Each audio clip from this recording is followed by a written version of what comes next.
Les Africains l'appellent « veuve noire ». Les chasseurs coloniaux l'ont surnommé « mort noire ». On estime que 200 personnes meurent chaque année attaquées par cet animal.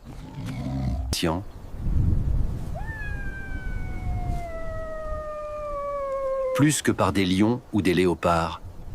Mais dans les plaines arides, moins de 1300 personnes voient ce géant comme de la nourriture.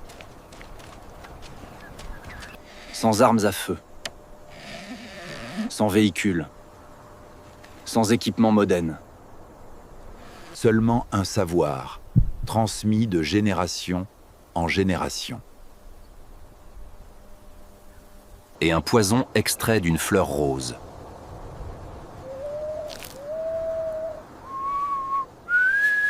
Qui pousse sur les îles du lac Eyazi.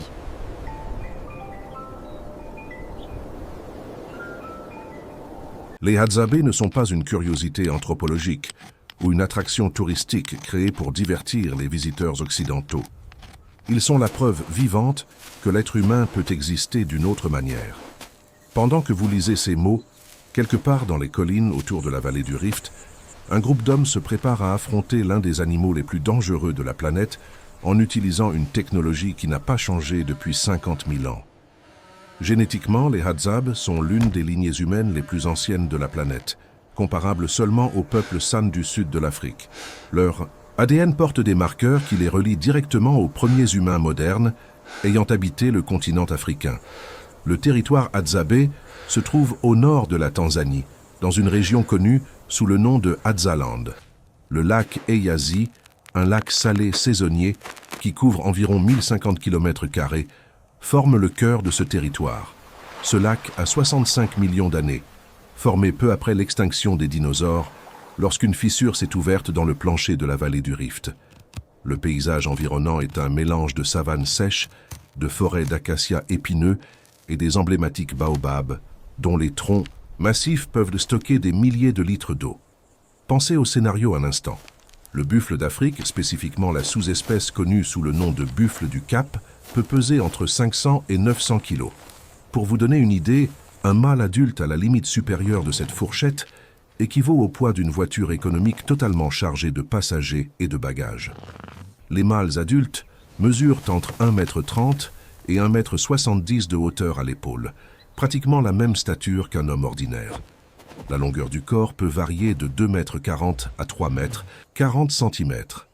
Leurs cornes forment une structure osseuse continue au sommet de la tête, appelée bosse, un bouclier naturel qui peut résister à des impacts violents. La distance entre les pointes des cornes peut dépasser 1,64 m chez les plus grands spécimens jamais enregistrés. Et la vitesse? Un buffle enragé peut atteindre 56 km/h en quelques secondes. Usain Bolt, l'homme le plus rapide de l'histoire, a atteint 44 km/h lors de son record mondial du 100 mètres.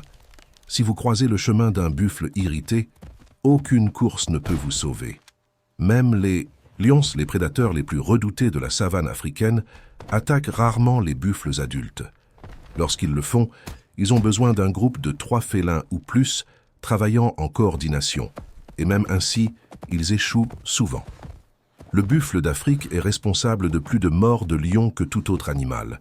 Le buffle fait partie du soi-disant « Big Five » africain, les 5 animaux les plus dangereux à chasser sur le continent: lions, léopards, rhinocéros, éléphants et buffles.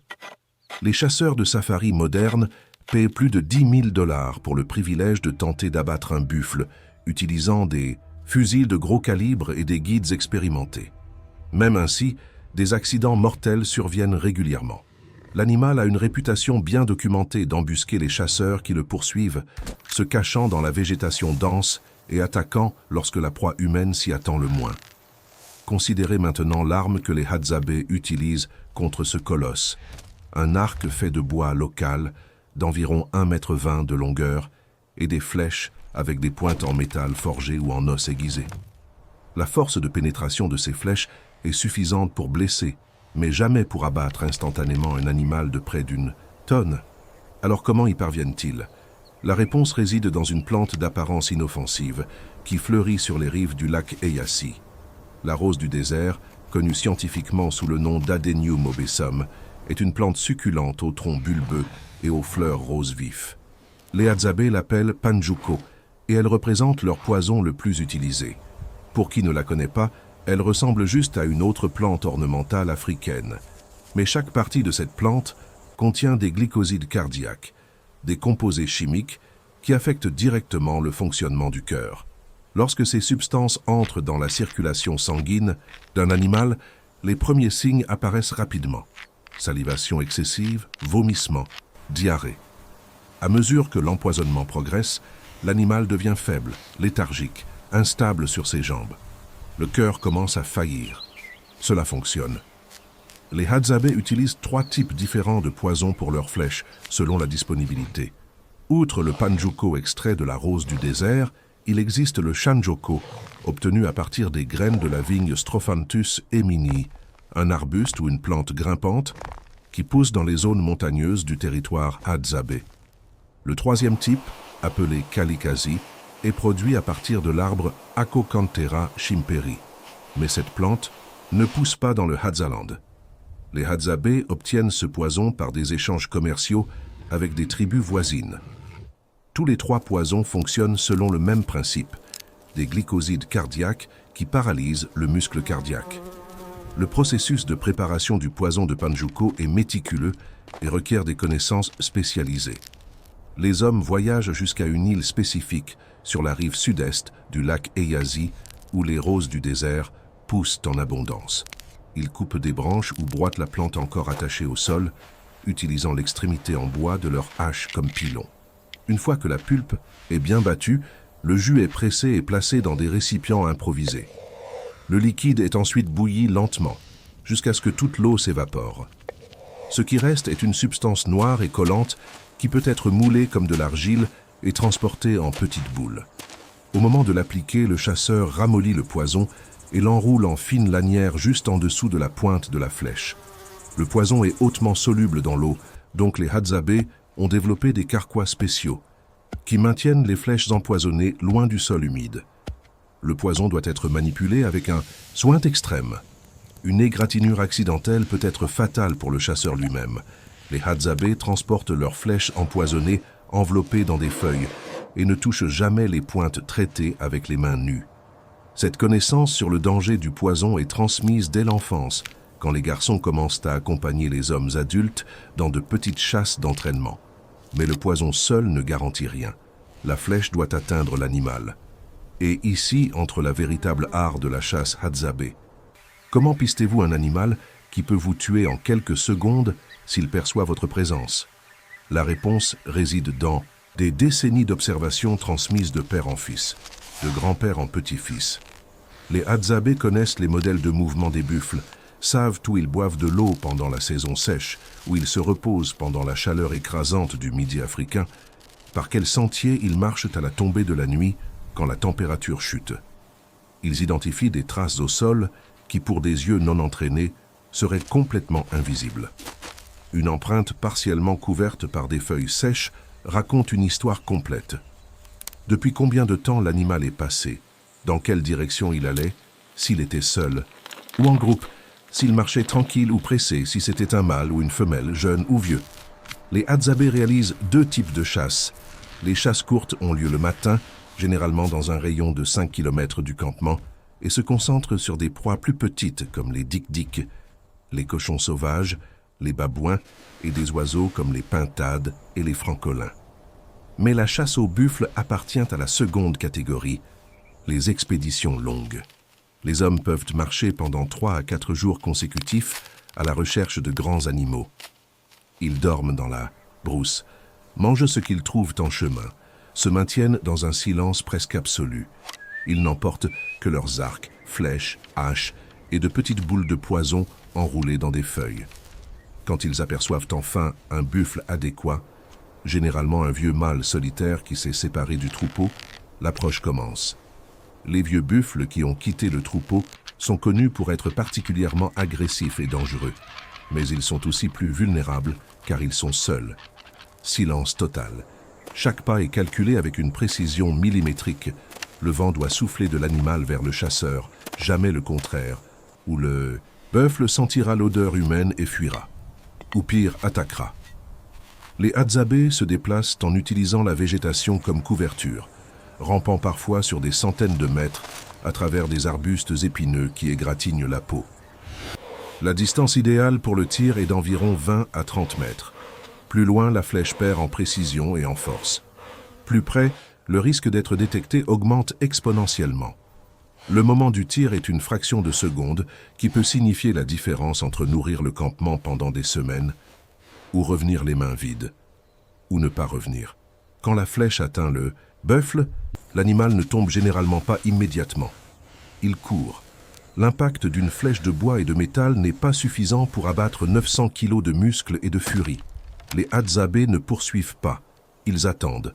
Le poison de la rose du désert a besoin de temps pour agir, parfois des heures, selon l'endroit où la flèche a frappé et la quantité de toxines entrées dans la circulation sanguine. Les chasseurs suivent les traces de l'animal blessé, maintenant toujours une distance de sécurité d'au moins 100 mètres, observant les signes que le poison fait effet. L'animal trébuche, s'arrête, pour se reposer avec une fréquence croissante. Sa respiration devient visible même à distance. Un buffle chancelant est encore plus dangereux qu'un buffle en bonne santé. Il sait que quelque chose ne va pas. Il est effrayé, confus, agressif.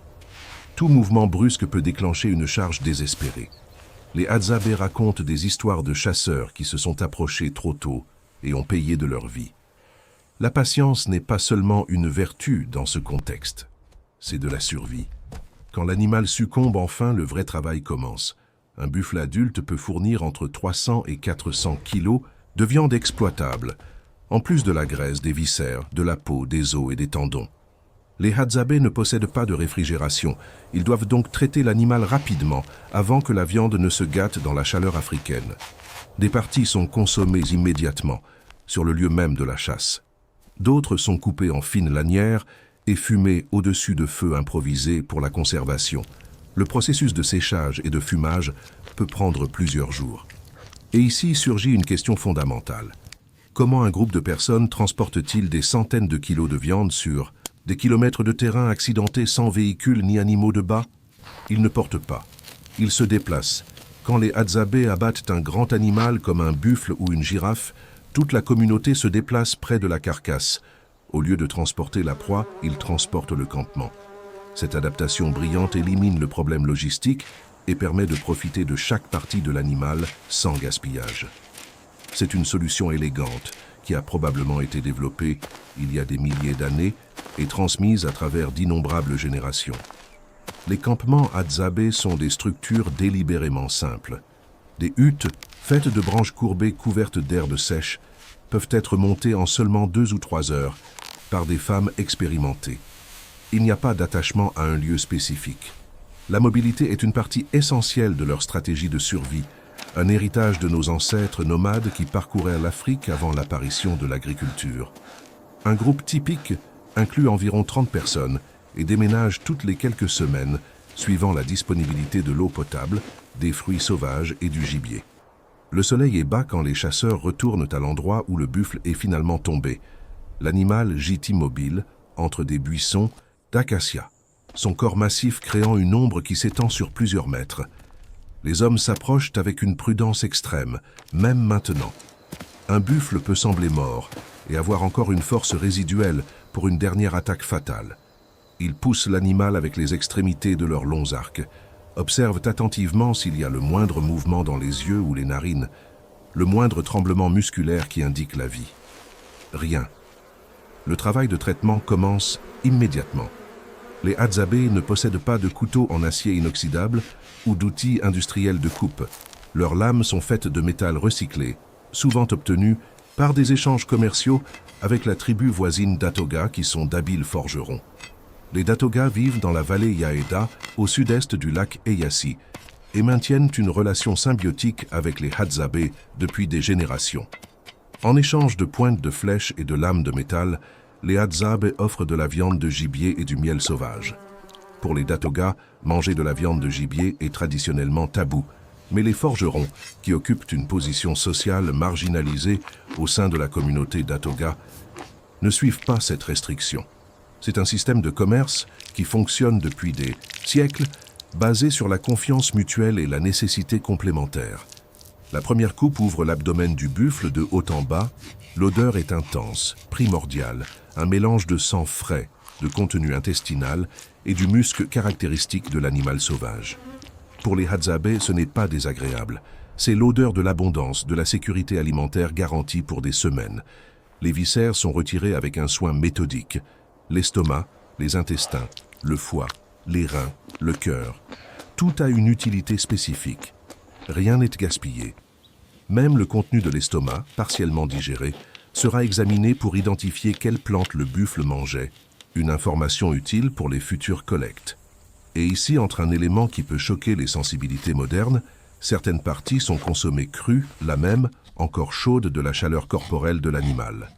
Le foie, extraordinairement riche en vitamine A, fer et autres nutriments essentiels, est souvent mangé immédiatement par les chasseurs. L'estomac de zèbre était considéré comme un mets spécial dans le passé, bien que la chasse aux zèbres soit devenue rare dans les temps modernes. Non par manque de capacité à cuisiner, mais par tradition et praticité absolue. Après des jours de poursuites exténuantes, le corps a besoin d'énergie rapide. La viande crue fournit des protéines et de la graisse d'absorption immédiate, sans le temps d'attente que la cuisson exigerait. Les Hadzabe ne sont pas des primitifs qui ignorent le feu. Au contraire, ils maîtrisent l'une des techniques les plus anciennes de production de feu connues de l'humanité, la friction du bois. 2 morceaux de bois spécifiques sont frottés l'un contre l'autre en mouvement rapide et continu jusqu'à ce que le frottement génère suffisamment de chaleur pour allumer une poignée d'herbes sèches placées stratégiquement. Le processus prend moins d'1 minute pour un Hadzabe expérimenté. Les visiteurs occidentaux qui tentent de reproduire la technique abandonnent souvent après plusieurs minutes de tentatives frustrées, avec les paumes des mains en ampoule et aucune fumée en vue. Le feu est allumé près de la carcasse du buffle. Pas un petit feu, mais plusieurs, distribués stratégiquement en différents points. Certains serviront à rôtir la viande qui sera consommée le soir même. D'autres, plus petits et volontairement plus fumants, seront utilisés pour fumer des lanières de viande qui doivent être préservées pour les jours et semaines suivants. Observez ce qui se passe quand la viande rencontre les flammes. Il n'y a pas de grille métallique, il n'y a pas de marmite en fonte. Les Hadzabe embrochent des morceaux de viande sur des bâtons pointus et les positionnent au-dessus du feu, les tournant occasionnellement pour garantir une cuisson uniforme de tous les côtés. C'est la forme la plus élémentaire de cuisine qui existe, et aussi l'une des plus anciennes connues de l'humanité. Nos ancêtres cuisinaient exactement ainsi il y a des centaines de milliers d'années, bien avant l'apparition de tout ustensile de cuisine. L'odeur de viande en train de rôtir se répand dans l'air de la savane et attire tout le campement. Les femmes arrivent portant de petits enfants attachés dans le dos. Les plus âgés s'approchent à leur propre rythme, certains appuyés sur des bâtons improvisés. Il n'y a pas d'appel formel pour le repas, il n'y a pas d'heure fixée, il n'y a pas de table mise. La nourriture est prête quand elle est prête, et tout le monde mange quand il arrive. La distribution suit un modèle qui semble chaotique et aléatoire pour des observateurs extérieurs, mais possède une logique interne précise développée au fil des millénaires.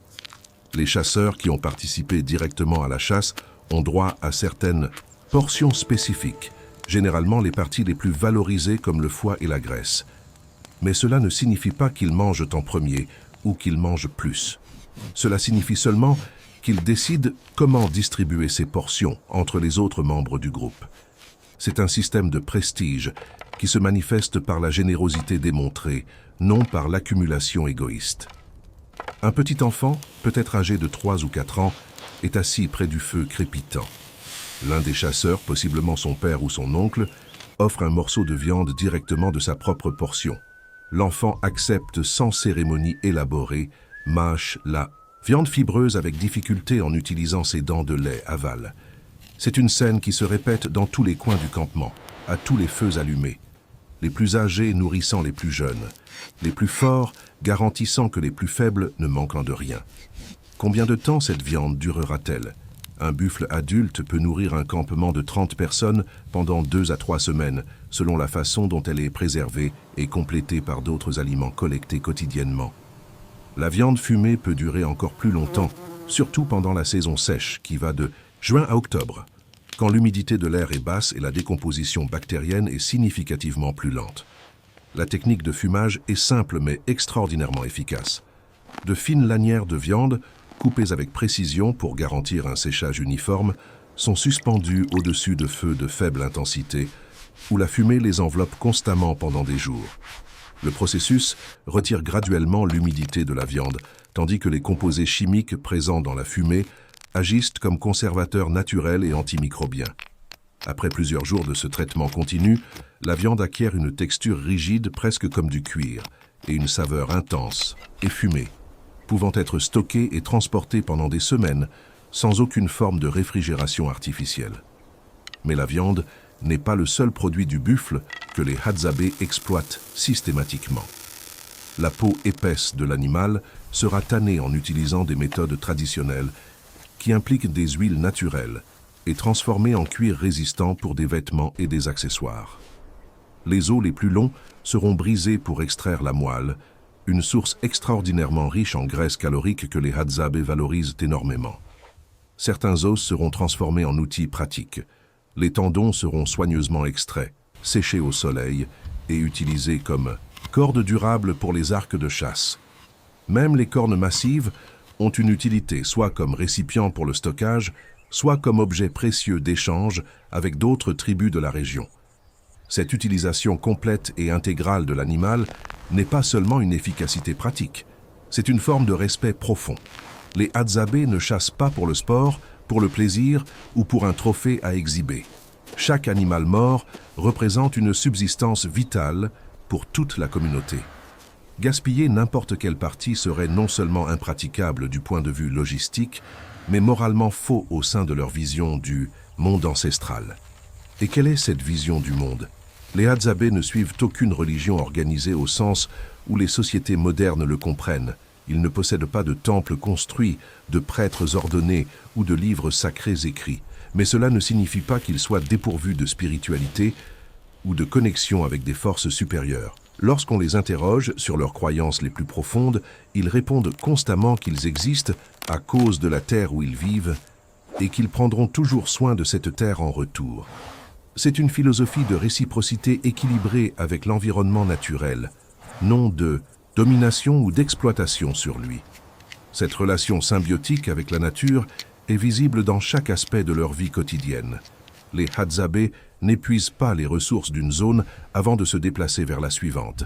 Ils ne chassent pas plus d'animaux qu'ils ne peuvent en consommer. Ils ne collectent pas plus de fruits ou de tubercules qu'ils n'en ont besoin pour les jours suivants. Leur impact environnemental sur l'écosystème est pratiquement nul, ce qui explique pourquoi ils ont réussi à vivre dans la même région géographique pendant 50 millénaires consécutifs sans la dégrader ou la détruire. Le contraste avec la société moderne industrialisée ne pourrait être plus criant et perturbant. Alors que les dirigeants mondiaux discutent de durabilité dans des conférences internationales luxueuses et que les gouvernements créent des objectifs environnementaux ambitieux qu'ils parviennent rarement à atteindre, les Hadzabe vivent simplement de façon durable tous les jours. Non parce qu'ils ont lu des articles scientifiques alarmants sur les changements climatiques ou le réchauffement global, mais parce que toute autre façon de vivre aurait signifié leur extinction complète il y a très très longtemps. La nuit tombe lourdement sur le campement temporaire. Le feu brûle encore, maintenant plus bas et plus doux, lançant des ombres dansantes et fantomatiques sur les visages des Hadzabe réunis en cercles informels. Certaines personnes dorment déjà profondément, rassasiées par le repas abondant et épuisées par le travail de la journée. D'autres conversent à voix basse, presque chuchotées, utilisant leur langue unique et fascinante remplie de sons de clics qui ne possèdent aucune parenté connue avec aucune autre langue vivante du monde. La langue Hadzane est considérée par les linguistes comme un isolat linguistique, une relique sonore de temps si inimaginablement ancien qu'elle n'a laissé aucun autre descendant ou langue apparentée. Les linguistes spécialisés croient qu'elle peut représenter l'une des formes les plus anciennes de communication humaine encore en usage actif sur la planète. Quand vous entendez un Hadzabe parler sa langue maternelle avec ses clics caractéristiques et ses rythmes uniques, vous entendez des échos directs de la façon dont nos ancêtres les plus lointains communiquaient il y a des milliers de générations. Pendant que les femmes cueillent, les enfants apprennent. Les garçons, à partir de 7 ou 8 ans, commencent à accompagner les hommes adultes dans de courtes chasses. Ils reçoivent de petits arcs, proportionnels à leur taille, et pratiquent le tir sur des cibles fixes avant d'essayer d'atteindre des proies vivantes. Les filles apprennent à identifier les plantes comestibles, à distinguer les tubercules nutritifs des racines vénéneuses, à localiser les ruches au son des abeilles. Il n'y a pas d'école formelle, il n'y a pas de manuel scolaire. L'éducation se fait par l'observation et la pratique directe, la méthode la plus ancienne de transmission de connaissances que l'humanité connaisse. Lorsqu'on leur demande quel est le jour le plus heureux de leur vie, les Hadzabe répondent invariablement de la même manière, le jour où ils ont capturé leur plus grande proie. Il n'y a pas de concept de retraite, de vacances, de week-end. La distinction entre travail et loisir n'a simplement aucun sens dans leur langue ou dans leur culture. Chasser n'est pas un emploi que l'on fait pour gagner de l'argent. C'est l'essence même de la vie. Cueillir des fruits n'est pas une tâche domestique obligatoire. C'est une activité sociale plaisante, réalisée en groupe, avec des conversations et des rires. Prenez la mesure de cela. Une société qui fonctionne sans gouvernement formel, sans lois écrites, sans police, sans prison, sans tribunaux, et maintient pourtant l'ordre et la cohésion sociale depuis plus de 50 millénaires. Les Hadzabe ont résolu des problèmes d'organisation sociale que les philosophes politiques et les scientifiques sociaux débattent vivement depuis des siècles sans parvenir à un consensus. Le buffle nourrira le campement pendant des semaines. La viande sera partagée entre tous, sans hiérarchie, sans privilège. Un enfant recevra le même morceau que le chasseur le plus expérimenté. C'est ainsi que les Hadzabe ont survécu pendant 50 000 ans, alors que des empires s'effondraient autour d'eux. Il n'y a pas de chef parmi eux. Il n'y a pas de propriété accumulée. Il n'y a pas de famine enregistrée dans toute leur histoire orale. Alors que le monde moderne affronte des crises de durabilité et d'inégalité, il existe un peuple qui a résolu ces questions il y a des millénaires. Leur réponse a été simple, vivre avec la terre, pas contre elle. Mais cette existence ancestrale est menacée comme jamais auparavant dans l'histoire. Au cours des 50 dernières années, les Hadzabe ont perdu un impressionnant 90% de leurs terres ancestrales. L'expansion agricole incontrôlée, la création de réserves de chasse privées pour touristes riches et l'avancée territoriale de tribus pastorales comme les Datoga et les Maasai ont poussé ce peuple vers des zones de plus en plus petites et marginales. Là où ils chassaient auparavant librement zèbres, girafes et buffles dans de vastes étendues de savane, ils doivent maintenant se contenter de proies de plus en plus petites, comme les dik-dik, les cochons sauvages et les sangliers dans des territoires fragmentés. En octobre 2011, une communauté de 700 Hadzabe a reçu des titres officiels de propriété sur plus de 20 000 hectares de terre, la première fois dans l'histoire que le gouvernement tanzanien a reconnu formellement les droits territoriaux d'une tribu minoritaire indigène. Ce fut une victoire historique et émouvante, mais clairement insuffisante. D'autres communautés Hadzabe dispersées dans la région luttent encore pour la même reconnaissance légale, affrontant des bureaucraties complexes et des intérêts économiques puissants. Le tourisme culturel a apporté une nouvelle source de revenus pour certains groupes Hadzabe au cours des dernières décennies, mais a aussi apporté des défis complexes et inattendus. Les visiteurs étrangers paient des sommes considérables pour accompagner des chasses matinales, prendre des photographies exotiques et acheter de l'artisanat traditionnel comme des arcs, des flèches et des colliers de perles. L'argent aide certainement à compléter les besoins de base, mais l'exposition constante à des valeurs externes, aux attentes touristiques et à la tentation du monde moderne, crée des pressions subtiles mais réelles sur des traditions qui sont restées essentiellement intactes pendant 50 millénaires. Quand les derniers Hadzabe disparaîtront, et ce jour pourrait être plus proche que n'importe qui d'entre nous aimerait l'imaginer, ils emporteront avec eux non seulement des techniques ancestrales de chasse ou des recettes secrètes de poison. Ils emporteront la preuve vivante et irréfutable qu'il existe une autre façon d'être humain. Une façon qui a fonctionné plus longtemps que n'importe quelle civilisation, empire ou nation que l'histoire a enregistrée. Le lendemain matin, le soleil se lèvera sur le lac Eyazi comme il s'est levé pendant 65 millions d'années, depuis que les dinosaures ont disparu de la surface de la Terre et que cette vallée s'est formée dans le cœur battant de l'Afrique. Les Hadzabe se réveilleront avec les premiers rayons de lumière, vérifieront la viande qui fume encore sur les braises, décideront collectivement si c'est un jour pour chasser à nouveau ou pour collecter des racines nutritives et du miel sauvage dans les environs. La vie continue comme elle a continué pendant 50 000 ans, pour l'instant.